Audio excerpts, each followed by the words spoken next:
सभी टीजीटी साथियों को दिनेश चौधरी का नमस्कार व उनके परिवारजनों को मेरा प्रणाम। साथियों भाई, आपकी डिमांड से, पूरे हरियाणा की डिमांड से मैं आज स्पेशल पंचकुला आया था। पंचकुला ही हूँ अभी। और जो आपके मन में डाउट थे, जो रिजल्ट से लेकर आपके मन में शंकाएँ थी कि हमारे साथ ये गलत हुआ, वो गलत हुआ, आप लोग घूम रहे थे, भर्ती बोर्ड आ रहे थे, कोई भटक रहे थे, कोई वकीलों के पास जा रहा है, कोई कहीं जा रहा है, भाई उनकी सारी समस्याओं का समाधान करने के लिए मैं पहुंचा था। भाई आप कह रहे थे हमारी सुनवाई नहीं हो रही, कहीं भी ये नहीं हो रहा, तो उसके पीछे भी बताऊंगा आपको सारा। तो साथियों, ह्यूमन बीइंग है भाई हम।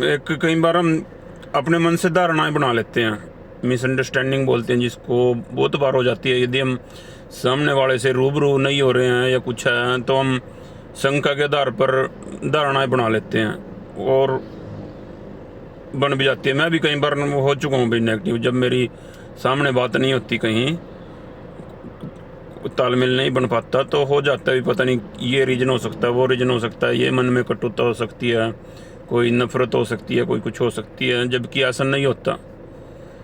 तो इसलिए साथियों भाई, आज मैं आपके लिए आया था और आपके मुद्दे रखे। तो मैं भाई, जो हम सोचते हैं कई बार वो नहीं होता भाई। हम हिम्मत सर के बारे में बताऊंगा भाई थोड़ा सा आपको, उनके लिए बनाऊंगा तो वैसे स्पेशल अलग वीडियो, आज तक मैंने बनाई नहीं है, अभी एक दो बार बोल रहा है बस। लेकिन आप लोग उनके काम से हैरान हो गए भाई, बाद में जब बनाऊंगा। अभी नहीं बनाऊंगा, अगली वीडियो बनाऊंगा। एक बार आप सारे ज्वाइन हो लो, ये सारी रिजल्ट की ये दूर हो जाएं जो भी थोड़ी बहुत त्रुटियाँ हैं। लेकिन वो भाई मत सर इतना अंडरग्राउंड, इतना बेस्ट काम कर रहे हैं भाई, आपको बता दूंगा, फिर बता दूंगा। लेकिन किसी को भी नेगेटिव होने की जरूरत नहीं है, बिल्कुल भी।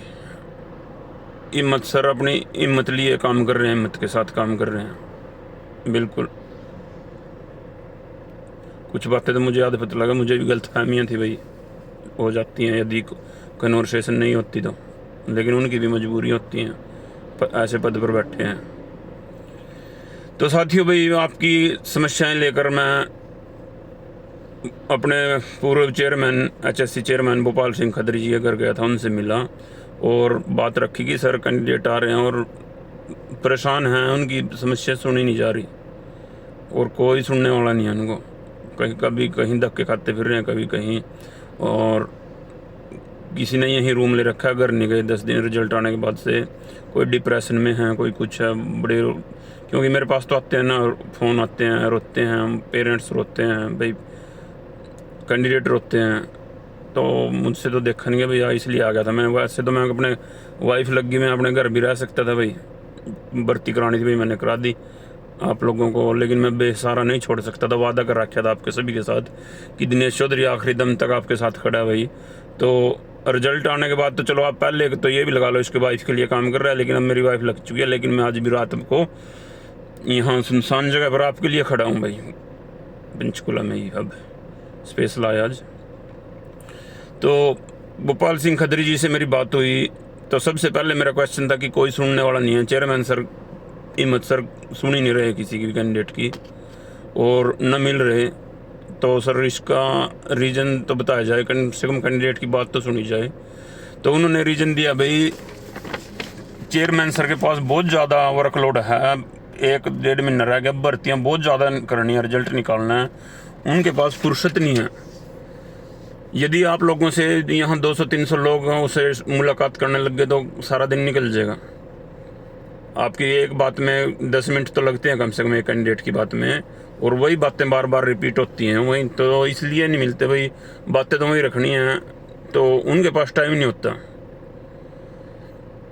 लेकिन आपका काम कर रहा है, वो कर रहे हैं भाई हिम्मत सर, और बिल्कुल आप इस चीज़ से निश्चिंत रहें। तो सर हाँ, आप बता दो जी क्या क्या काम हुए हमारे। लेकिन हमारे ये रिजल्ट से रिलेटेड जो शंकाएँ हैं, पूरा हरियाणा ये डिस्कस किया। फिर मैंने सबसे पहले भाई अपना फिजिकल एजुकेशन वालों का मुद्दा उठाऊंगा कि सर फिजिकल एजुकेशन का और साइंस में एलिजिबिलिटी, कुछ एलिजिबिलिटी कंडीशन के ऊपर हैं कई सब्जेक्टों में, वो कुछ एलिजिबल कर दिए हैं, कुछ एलिजिबल मानने नहीं। तो इसमें भी पहली बात तो चेयरमैन सर ने बोला कि भर्ती बोर्ड का इसमें कोई रोल नहीं है रिजल्ट में, एलिजिबिलिटी कंडीशन निर्धारित करने में। इसमें बाकायदा डीएससी की एक टीम आती है, कमेटी आती है, उसके साइन ले रखे हैं उन्हें पूरे रिजल्ट पे, और उनसे वेरीफाई करा रखा है कौन एलिजिबल है कौन एलिजिबल नहीं है। तो कोई भी भर्ती बोर्ड पर यह क्लेम नहीं कर सकता, ये क्लेम सारा डीएससी पे जाएगा, क्योंकि भर्ती बोर्ड रूल निर्धारित नहीं करता, एलिजिबिलिटी कंडीशन निर्धारित नहीं करता। उन्होंने बोला भाई ये बात कि ये सारा जो काम है डीएससी ने किया है वेरीफाई करने का, बाद में उनसे परमिशन लेके उनसे सारा ओके करा के हमने, वो हमारे साथ थे जब रिजल्ट बनाया जो भी कुछ हुआ है। तो फिर मैंने पूछा जी ये एलिजिबिलिटी कंडीशन में ये गड़बड़ है हमारे बीएससी स्पोर्ट्स में, खासकर बीएससी स्पोर्ट्स और बीपीई फिजिकल एजुकेशन में यह गड़बड़ है, जबकि हमारे पास एनसीटी का प्रूफ भी है, कुरुक्षेत्र यूनिवर्सिटी की तरफ से भी है, यूजीसी का भी है, इक्विवेलेंट का सब कुछ है। तो उन्होंने मेरे सारे वो पढ़े भाई और बिल्कुल मानना और कि हाँ ये एलिजिबल हैं, और भाई सर ने भी पिछली भर्ती हुई थी, सर ने की थी, उनमें भी उनको एलिजिबल माना गया था। तो बीपीई वाले बीएससी स्पोर्ट्स वाले बिल्कुल चिंता ना करें भाई, आपका काम बिल्कुल सेफ हो। डीएससी ने भी, कल भी मैं मिला था परसों, डीएससी ने भी एलिजिबल मान लिया आपको और सर ने भी मान लिया। और इसके बाद भाई जितनी भी आपकी एप्लीकेशन आ रही है ना, और बता दूं, उनके ऊपर जितनी भी एप्लीकेशन चाहे कोई भी दे जाओ डायरी करा के, उसके ऊपर भाई हिम्मत सर ने कमेटी बना दी गई है, जिसमें मेरे ख्याल 2 मेंबर हैं और हैं जो डॉक्यूमेंट वेरिफिकेशन करते हैं, सिक्योरिटी करते हैं। और टीजीटी के लिए भाई उनके लिए अलग से फिर भी टाइम निकाला जा रहा है भाई, क्योंकि उनके पास दूसरी भर्तियों का भी काम है, लेकिन हमारे लिए वो इतना कर रहे हैं कि इनका एक की एप्लीकेशन पर बिल्कुल डीपली अच्छे से विचार करके और निचोड़ निकाल कर और इन पर मेरे को ब्रीफ रिपोर्ट दी जाए। यदि आपके लेवल का आपको लगता हो कि हाँ आपने ये संतुष्टि होगी कि हाँ ओके हैं ये, तो ओके करो, नहीं है तो फिर वहाँ डीएससी से दोबारा उनको बुलाया जाएगा। लेकिन कोई भी गलत कैंडिडेट नहीं लगेगा, जो एलिजिबल होगा वो छूटेगा नहीं, उसे नौकरी मिलेगी। तो इसलिए निश्चिंत रहें भाई। अगली बात भाई, जहाँ हमारा इशू चल रहा है, जहाँ हरियाणा में धारणाएं फैली हुई हैं कि हमारे इतने मार्क्स हैं, एलिजिबल मेरिट में आते हम, इसमें जिक्र है वो नहीं है।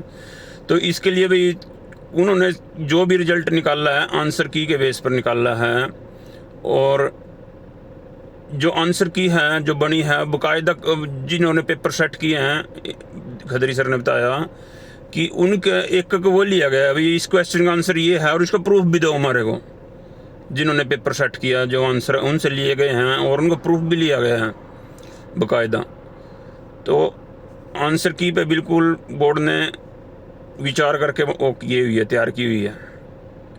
यदि जिम्मेवार होगी वो कमेटी होगी, वो पेपर सेट करने वाले होंगे, और इस पर बिल्कुल भी वो नहीं है बिल्कुल भी। और आप कह रहे थे आंसर की नहीं जारी करते, भी आपकी आंसर की भी जारी होगी, आपके लिए बहुत अच्छी बात है। रिवाइज्ड आंसर की भी आपकी जल्दी ही जारी होगी, और साथ में रिजल्ट डिटेल भी कि कितने को मार्क्स मिला है और कितने मार्क्स हैं, कितने बने हैं उसकी के अकॉर्डिंग, तो ये जल्दी ही आपका जारी हो जाएगा।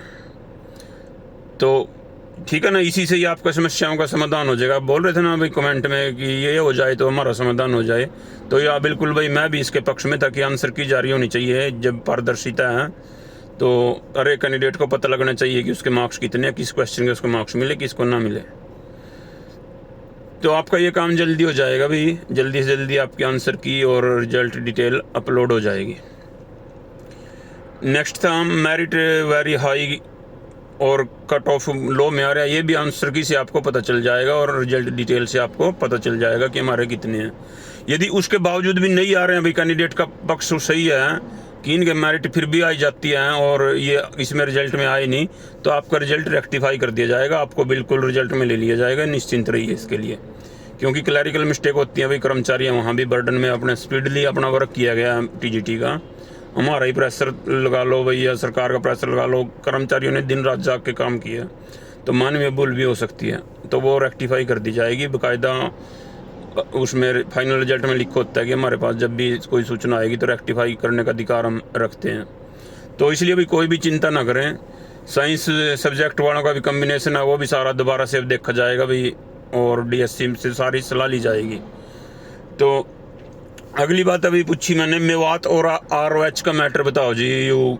इसमें भी सारे कन्फ्यूजन हो रखा है हरियाणा कि क्या जो मेवात में लग गया वो आरओएच से बाहर हो गया, क्या वो उनकी आरओएच की वेटिंग में नहीं आएगा? तो बिल्कुल भाई वो क्लियर कर दिया सर ने कि अब जो मेवात में लग गया लेकिन वो यहाँ की मेरिट में आएगा तो वो बिल्कुल ही वहाँ रिजाइन दे के यहाँ ज्वाइन करेगा। यदि फर्स्ट प्रेफरेंस उसकी आरओएच है ना, तो वो मेरिट से बाहर नहीं जाएगा आरओएच की, तो निश्चिंत रहे उसमें। और जो भी जिनकी भी कट ऑफ भी मान लो थी आरओएच में लेकिन काउंट कर लिए हैं वो उसमें मेवात में, तो वो भी रेक्टिफाई हो जाएगा बिल्कुल। जहाँ भी जिसका भी जो दावा है वो सही पाया जाएगा। तो कुछ खुल्लर सर को दे के आए थे ना एप्लीकेशन, तो उस पर भी मतलब वो किया जाएगा, बिल्कुल एक्शन लिया जाएगा, और जो भी मिस्टेक हो रखी है मतलब सारी की जाएंगी। ठीक है, मेवात और आरओएच वाले को क्लियर हो गया। जो कोर्ट केस होल्ड कर रखे थे भाई उनके ऊपर भी काम कर दिया, अभी काम शुरू हो रखा है। जो बाई चांस केस डिसमिस हो रखे हैं और उसके बाद भी उनका बावजूद भी होल्ड पर हैं, तो वो कर दिया गया है। कुछ कैंडिडेट का भाई रिजल्ट कोर्ट केस वाले थे, उसका रिजल्ट जारी किया गया, लेकिन वो कोर्ट की गाइडेंस से किया गया। भाई ये इनका रिजल्ट है जो फाइनल इसकी कोर्ट की फाइनल डिसीजन पर आधारित होगा, फाइनल आउटकम पे। तो इसलिए वो उनका रिजल्ट आएगा जो कोर्ट केस में थे, क्योंकि कोर्ट ने बोल रखा था उनका। तो ये थोड़ी मिस्टेक थी, बोर्ड ने भाई इसको दूर कर रहे हैं। जो केस डिसमिस हो चुके हैं उनको जल्दी ही रिजल्ट रिवाइज कर दिया जाएगा। नेक्स्ट था फीमेल रिजर्वेशन। भाई फीमेल रिजर्वेशन में भाई क्लियर जवाब नहीं दिया सर ने, और बोल रहा है भाई मतलब भी भर्ती बोर्ड ने जो भी किया होगा इस पर कुछ वो किया होगा। यदि इसमें विचार कर लेंगे, यदि इसमें कहीं भी बाई चांस कोई उक चुक है या कुछ कैलकुलेशन में दिक्कत है तो वो भी दूर कर ली जाएगी। और मैं भाई 33% इसका वो भी सर को दे आया आरक्षण।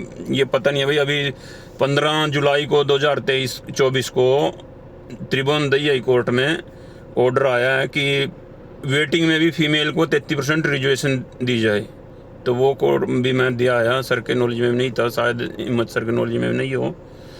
तो फीमेल को भाई चिंता ना करें, फीमेल तो आपको भी रिजर्वेशन में उसमें वेटिंग में भी रिजर्वेशन मिलेगी 33%। आपके लिए ये बेनिफिशियल पॉइंट है। जो मैं कह रहा था ना मेरे पास आया आपके लिए कुछ, तो आज मैं दे आया भाई। मेरे पास तो 15 जुलाई से था वो कोर्ट का ऑर्डर, लेकिन मुझे ये था भाई जब जरूरत पड़ेगी तब दूंगा मैं। ठीक है, तो ये बात हो गई आपकी रिजर्वेशन वाली।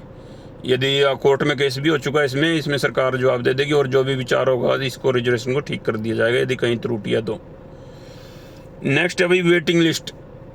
भाई वेटिंग लिस्ट और आप में कन्फ्यूजन था भाई, सेकंड वो लगेगी, सेकंड सिलेक्शन लिस्ट कि वो लगेगी या वेटिंग लिस्ट लगेगी। तो भाई सेकंड जो सिलेक्शन लिस्ट है वो तब तक नहीं लगा सकते हम जब तक डिपार्टमेंट लिख कर नहीं देता कितनी सीट वैकेंट रही, कितनों ने ज्वाइन किया। और ज्वाइनिंग भाई उनको भी मौका देना पड़ता है मेरे ख्याल ज्वाइनिंग के लिए, और तब होता है वो। लेकिन हमारा भी ऐसा कोई प्रावधान नहीं है, आपका 10% ही वेटिंग आएगी। ये बात मैं शुरू से बोलता आ रहा हूँ ना आपको, भोपाल सर ने बहुत पहले बता दिया था मेरे को। तो वही है भाई, कोई इसमें चेंज नहीं हुआ और न कर सकते। यदि आपको कह रहे हैं 20% 30% करना वो चेंज कर दें तो उसके लिए विधानसभा में पारित करना पड़ेगा कानून, और तब जाके वेटिंग बढ़ सकती है, नहीं तो 10% ही आएगी। और ये जल्दी ही ये भी वेटिंग भी जारी हो जाएगी आपकी। उसके बाद यदि फिर भी पोस्ट खाली रहती हैं तो डिपार्टमेंट लिख के दे देगा, उसके बाद आपकी एक साथ लगा दी जाएगी, और जल्दी से जल्दी लगाने की कोशिश करेंगे ताकि सारी सीटें भर जाएँ। ठीक है भाई, क्लियर हो गई बात। अगली है भाई वैकेंसी इंक्रीज करने ही कह रहे हैं आप लोग कि सर इंक्रीज करा दो। आज भी बहुत सारे मैसेज हैं कि वैकेंसी इंक्रीज करा दो हमारी। पहली बात तो मैं कौन हूँ भाई कराने वाला, मैं इतना बड़ा अफसर थोड़ी हूँ, और वो भी हूँ। वैकेंसी इंक्रीज आपकी नहीं होंगी, किसी भी कीमत पर नहीं होंगी। जो मैंने बोला सर आपके है तो इसमें डिस्क्रीज करने का और इंक्रीज करने का वो उसमें लाइन लिखी हुई है कि अधिकार है भर्ती बोर्ड पर। तो सर ने बोला भी ये उस टाइम पेपर से पहले अधिकार होता है, और उसके बाद यदि इंक्रीज कर देना तो कैंडिडेट को मौका भी देना पड़ता है नए को। क्योंकि कुछ कैंडिडेट मान लो 10 पोस्ट हैं और कुछ कैंडिडेट सोच के ये फार्म भरने गए नहीं भाई 10 पोस्ट है, हम क्या करेंगे फार्म भर के, और हमने आगे 20 पोस्ट कर दी या 40 पोस्ट कर दी, 50 कर दी, और पेपर ले लिया, सारा काम कर लिया, और फिर हमने पोस्ट बढ़ा दी। तो जो फार्म नहीं भर पाए थे वो ये बोल लेंगे भाई कोर्ट में खड़े हो जाएंगे, हमने तो 10 के हिसाब से नहीं भरी थी, अब इन्होंने वो कर दिया, हम तो इतनी पोस्टों में तो हम रिस्क लेते हैं, हम भरते फार्म, तो हो गया ना मामला डिस्प्यूटेड। तो ये जो काम होता है वो पहले हो जाता है, उसके बाद अब ये कोई इसमें नहीं कर सकते, इंक्रीज नहीं कर सकते, बिल्कुल भी भूल जाओ, इंक्रीज नहीं होगी अब, ये पहले हो सकती थी लेकिन अब नहीं होगी। नेक्स्ट है भाई पंजाबी रिजल्ट। पंजाबी रिजल्ट भी जल्दी ही काम चल रहा है पंजाबी रिजल्ट पे पूरी स्पीड से, और पंजाबी वालों को टेंशन लेने की ज़रूरत नहीं है भाई, वो उन्होंने कहा कहीं भी आपको धक्के खाने की ज़रूरत नहीं, आपका रिजल्ट ज़ोरों शोरों से बिल्कुल पहले नंबर पे आपका पंजाबी का है माइंड में, और उस पर काम चल रहा है। तो पंजाबी वालों को भी वो टेंशन लेने की ज़रूरत नहीं है भाई, अपने घर आराम से रहें, आपका काम हो जाएगा बिल्कुल। ये मैं भी वो लेता हूँ भाई, आपकी जिम्मेदारी, मैं करूँगा ये भी काम कराऊँगा, मतलब रिक्वेस्ट कर करके कि सर कर दो पंजाबी वालों को भी, क्योंकि इन पर कोई कोर्ट केस नहीं था शुरू से ही, अलग भर्ती थी, अलग एडवर्टाइजमेंट थी। तो भाई पंजाबी वाले भी चिंता ना करें, आपका काम जल्दी से जल्दी कर रहे हैं। भर्ती बोर्ड में बहुत ज़्यादा प्रेशर है अभी, बहुत ज़्यादा काम का बर्डन है, बहुत ज़्यादा बर्डन है। सर ने बताया कि आप इतनी कर भी नहीं सकते कि कर्मचारियों की हालत हुई पड़ी है, जुटे पड़े हैं दिन रात, काम टाइम थोड़ा है 400 से पहले, और ये ज़्यादा है, काम ज़्यादा है, टाइम थोड़ा है। तो पंजाबी वाला भी हो गया भाई।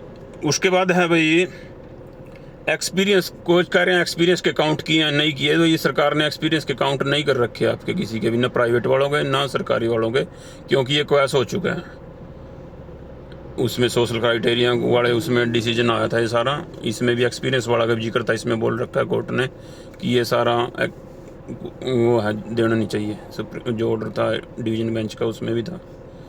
तो इसके मार्क्स नहीं दे रखे भाई किसी को, ये भी आप वो निकाल दो कि उसको दे रखे हैं उसको नहीं दे रखे। यदि किसी को गलती से दे रखे होंगे तो उसके भाई अब वेरीफाई करके आप एप्लीकेशन दो तो उनके वो ठीक कर दिए जाएंगे, वैसे दे नहीं रखे। यदि कोई भी फिर भी कोई आती है सामने एप्लीकेशन तो उस पर रिजेक्ट हो जाएगा, वो रिजेक्ट नहीं मतलब वो माइनस हो जाएंगे। अच्छा भाई, और क्या था, एज रिलैक्सेशन भाई, कुछ कैंडिडेटों की एज रिलैक्सेशन में हुई हो रखी है, उनको एज रिलैक्सेशन नहीं मिली, जबकि एडवर्टाइजमेंट में लिखा हुआ है, नोटिफिकेशन भी किया था एचएससी ने कि जो 2019 के थे मेरे ख्याल कुछ पुराने थे, उनको ये एक्सपीरियंस के बेस पे एज रिलैक्सेशन थी।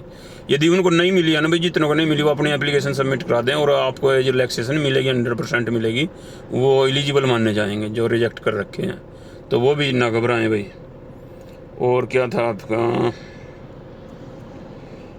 वैकेंसी हो गई, सारा कुछ हो गया, ठीक है भाई। एक था सुनवाई भाई हो नहीं पा रही हमारी, मैंने पूछा जी ये सुनवाई का मैंने आपको बता ही दिया रीज़न कि मत सर भाई सबसे नहीं मिल सकते, नहीं मिल सकते, नहीं मिल सकते, अनावश्यक प्रेशर ना बनाए भाई, मैं एमएलए मंत्री को फ़ोन करा के आते हो आप लोग, एप्लीकेशन दे दो, आप एप्लीकेशन पे आपकी कार्रवाई चल रही है। मैंने बोला भी था सर को, सर एप्लीकेशन तो दे जाएँ, कभी कैंडिडेट तो ये सोचते हैं भाई कि आप तो कोई देखे ना, तो ऐसा बिल्कुल नहीं है भाई, एक एप्लीकेशन को रीड किया जाएगा, बिल्कुल किया जा रहा है बिल्कुल बारीकी से, और उस पर वो रिपोर्ट बना के लिखेगी कमेटी इस एप्लीकेशन की क्या रिपोर्ट है, ये जायज़ है और यह सही है या बेकार है, इसकी कोई वैल्यू नहीं है।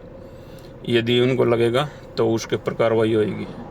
तो आप सारे अपनी एप्लीकेशन ज़रूर दें भाई, जिसकी भी अपनी पर्सनल है एप्लीकेशन जमा करा दें। वो पोर्टल का बोल रहा था मैंने, चलो पोर्टल का नहीं हो पाया तो लेकिन एक दिन आ जाओ, कोई बात नहीं, तो आप अपनी वो जरूर दे के जाएँ एप्लीकेशन, और डायरी नंबर जरूर करा के जाएँ भाई,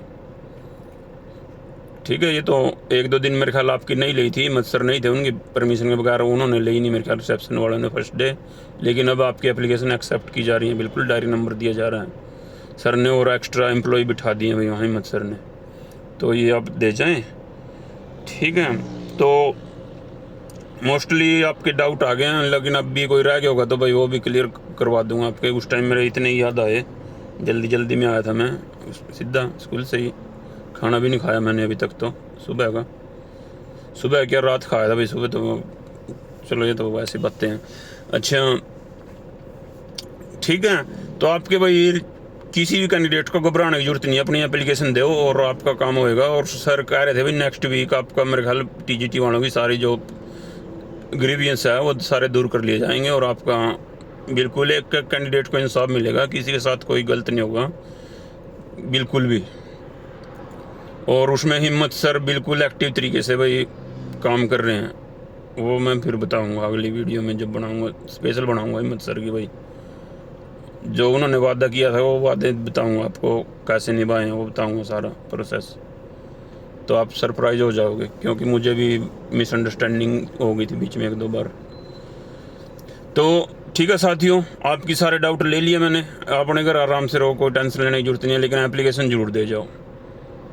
ठीक है, जितनी भी आप एलिजिबिलिटी कंडीशन में जो डिस्क्वालीफाई हो रहे हैं तो उसको ये मान के ना चलें कि हम डिस्क्वालीफाई हो गए, रिजेक्ट हो गया, ऐसा कुछ नहीं है। आपकी एप्लीकेशन पर कार्रवाई होएगी और रिजल्ट रेक्टिफाई कर दिया जाएगा। जो बच्चा एलिजिबल होगा, हकदार होगा बिल्कुल, उसको हक मिलेगा। जो मेरिट में नहीं होगा या गलती से कुछ बाई चांस सेलेक्ट भी हो गया होगा तो उसको बाहर कर दिया जाएगा। तो बिल्कुल भी किसी के प्रति कोई पक्षपात नहीं होगा। जैसे पारदर्शी भर्ती हो रही है वैसे ही पारदर्शिता बनी रहेगी। भर्ती बोर्ड को भी भाई सारा होता है भाई, यदि कोर्ट में भी चैलेंज होंगे यदि कुछ ऐसी गड़बड़ की तो और बार भी मतलब इमेज ख़राब होती है, तो हम भाई क्यों रिस्क लेंगे, अरे काम उससे करेंगे। लेकिन स्पीड में हो जाता है भाई कई बार गलतियाँ वो, लेकिन गलती सुधार करने का अधिकार भर्ती बोर्ड के पास है। वहाँ भी कर्मचारी बैठे हैं भाई, कर्मचारियों से गलती हो जाती है। हिम्मत सर तो रिजल्ट तैयार नहीं करते, देखो एक फाइल नहीं पढ़ते, एक एलिजिबिलिटी नहीं पढ़ते, वर्क वो होता है उसमें भी कर्मचारी बहुत सारे। तो लेकिन जहाँ भी आपकी कमी नज़र आए कहीं भी रिजल्ट में या कहीं भी, आपकी वो दूर कर दी जाएगी। तो किसी को भी निराश होने की जरूरत नहीं है, अपना खाना खाओ आराम से और एप्लीकेशन दो, टेंशन पे नहीं हो जाओ। अरे कोर्ट तो बाद में भी हैं, कोर्टों के चक्कर में आप लूटने लगे, मुझे पता है। कोई 3-3 हज़ार रुपये मांग रहा है आपसे, 5 हज़ार रुपये मांग रहे हैं, 5-5 लाख रुपये के एडवोकेट कर रहा है, वही करने की जरूरत नहीं है। आप वेट करो अगले उसका, ये आंसर की आने दो, रिजल्ट डिटेल आने दो, उसके बाद देखना। और यदि नेक्स्ट वीक नहीं हो पाए आपका तब वो कर लेना केस, उससे पहले किसी के झांसे में ना फंसे, न केस में पार्टी बने कोई भी बिना बात के। ठीक है ना, जब आपका काम कर रहे हैं तो कोर्ट के कहने से भी वही करना और अब भी वही कर रहे हैं। ठीक है, तो ये हो गया। और भाई परसों आने की सोच रहे थे सारे कैंडिडेट सोमवार को, भाई 1000-2000 इकट्ठे होते हैं और मीडिया को बुलाएंगे, प्रेस कॉन्फ्रेंस करेंगे और जो भी है अपने, यदि हमारी कोई सुनवाई नहीं कर रहा तो हम धरना देंगे। और जो भी आप उधर कुछ भी मतलब अपनी बात रखना चाहते थे तो आपको मैंने बोला था भाई यदि जरूरत पड़ेगी तो आ जाइए, लेकिन इसमें भी नौबत नहीं आएगी भाई, आने की ज़रूरत नहीं है सोमवार को। यदि ज़रूरत होगी तो मैं आपको खुद बोल दूंगा कि आना चाहिए आपको।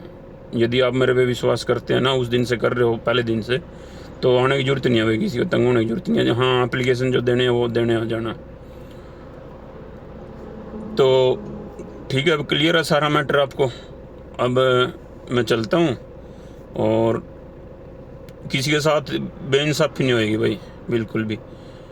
ठीक है ना, दिनेश चौधरी, पवन चौधरी और हमारे मनीष शर्मा जी, आपके साथ हमारी टीम ऐसे की ऐसी खड़ी है जैसे पहले खड़ी थी, अब भी खड़ी है, बिल्कुल खड़ी रहेगी जब तक हर एक बच्चे को, हर एक स्टूडेंट को इंसाफ नहीं मिल जाता। ठीक है, सरकार बड़े बढ़िया काम कर रही है और प्रशंसा की पात्र है। आपके लिए इतना रिगार्ड किया है, स्पेशल आपके लिए प्रोग्राम बनाया, आपकी इनवाइट किया प्रोग्राम में, सम्मान समारोह किया एक तरह से आपका, बाकायदा आपको स्टेज पर बुलाकर ज्वाइनिंग लेटर दिए गए, आपकी सैलरी स्टार्ट कर दी सरकार ने, रिजल्ट के साथ ही इतिहास बनाया भाजपा सरकार ने। फिर कहोगे आप तारीफ़ करो, भाई जो तारीफ़ करने का काम है मैं तारीफ़ भी करूँगा, जब भी आलोचना की जरूरत होगी मैं आलोचना भी करूँगा, ये मेरा नेचर है भाई। लेकिन अब तो ठीक है ना, लेकिन सिचुएशन होती है भाई, कई बार मिसअंडरस्टैंडिंग भी हो जाती है तो मैं आलोचना भी कर देता हूँ। लेकिन जिसकी जो है वो होनी चाहिए भाई। तारीफ़ के काबिल कोई काम है तो तारीफ़ होनी चाहिए, आलोचना के लिए है कोई तो आलोचना भी होनी चाहिए। तो ठीक है, मेरे ख्याल से सबके डाउट दूर हो गए होंगे। जिसका भी कुछ नहीं हुआ तो वो एप्लीकेशन दे जाओ भाई। सब मेन बात ये है, आपका जो भी मान लो मुद्दा हुआ है कुछ नहीं मेरे से होया गया तो आप अपनी लिखित में दे जाओ, आपकी उस पर सुनवाई होगी, बाकायदा कमेटी बैठ गई है। और डीएससी यदि जरूरत पड़ी तो डीएससी से भी कमेटी बुला ली जाएगी आपके लिए, लेकिन किसी के साथ गलत नहीं होगा, बिल्कुल भी निश्चिंत रहें। शुभ रात्रि। अब मैं भी चलता हूँ अपने घर की तरफ। गुड बाय, शुभ रात्रि। और आपका प्यार, बहुत ज़्यादा प्यार मिल रहा है मुझ पर विश्वास कर रहे हैं आप, विश्वास बनाए रखें। चौधरी आपके साथ खड़े हैं भाई, ठीक है ना। पहले दिन भी खड़ा था, बोला था आगे, और आज भी बोल रहा हूँ, आपके साथ खड़ा हूँ, ठीक है। और किसी के साथ अन्याय नहीं होगा भाई, बिल्कुल भी। धन्यवाद।